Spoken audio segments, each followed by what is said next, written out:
Salam əziz dostlar. Mən bugün Azərbaycan mətbəxindən yemək hazırlayacağım. Həmişə olduğu kimi Kokseyxda adını siz tapırsınız. Başladım. Deməli, bunun için bizə lazımdır soğan, düyü, yağ, əlbəttə istiot, duz, sarı kök, bir də göyərtilər, şüyüd, kişniş. Adı da bir qəribədir, bu tapacağım adını. Cömə də gərək, elə deyirlər. Həmən cömə. Yaxşı. Həmən kömənci. Həmən kömənci. Siz də istədiyiniz bu mövsümə görə göyərtilərdə istifadə eləməlisiniz. Birinci növbədə soğanı doğrayaq və onu yağda qızardaq. Tavanı qoyaq isinməyə. Yağımızı əlavə edək. Gəlin bu yerdə mən sizə bir möhtəşəm xəbər deyim. Qonşu obada maraqlı bir xəbər var. Bugün alışveriş için 10 illik qonşum oba marketdəyəm. Trenddə olmaq gözəldir, amma trendi içmək ondan da gözəldir. Oba bu dəvədə məni sərin dadı ilə təəccübləndirdi. İstiya günlərində qazlı, vitaminli trend həm sərinlədir, həm də əhvalımı yüksəldir. Nəvələrim üçün də trendin sərin çayından aldım. Trend yalnız oba market mağazalarında. Sən də trendi dad, sərinin həzrini yaşa. İndi isə gedək, yeməyimizin ardına davam edək.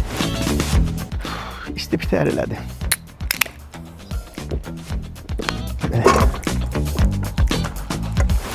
Arkasınca soğan gəlir. Soğanımız. Soğanımız qovrulana qədər gedək göyərtini doğrayaq.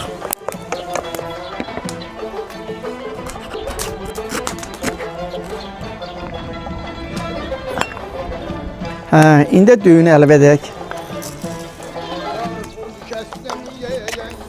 Üst bazı gəlir. Duz. İstiot. Biraz da sarı kök. Bəsdir. Bir stəkan su gəlir. Və gözləyək bizim düyümüz pişsin. Göyərtini əlavə edək.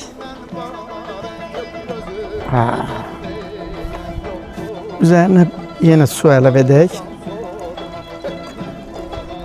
Və 5-10 dəqiqə səbirsizlə gözləyək. Gözəlliyə baxın. Əsl mövsüm yeməyidir. Mən deyərdim bəlkə də bu min dərin dərmanıdır. Qatqı yox, bir şey yox, tərtəmiz. Ye, cana gəl də. Məlhəmdir, məlhəm. Burada sarımsaq, qatıq mütləq lazımdır. Şəhərlərdə yazasınız bunun adı nədir? Hər bölgəyə görə yəqin bu pişirilir cürbəcür. Siz də mənə yazın görüm, bu pişirmək sizdə üsul nətərdir? Valla, yeriz məlum. Həqiqətən gözəldir. Göz haqqınızı da halal verin. Mən getdim.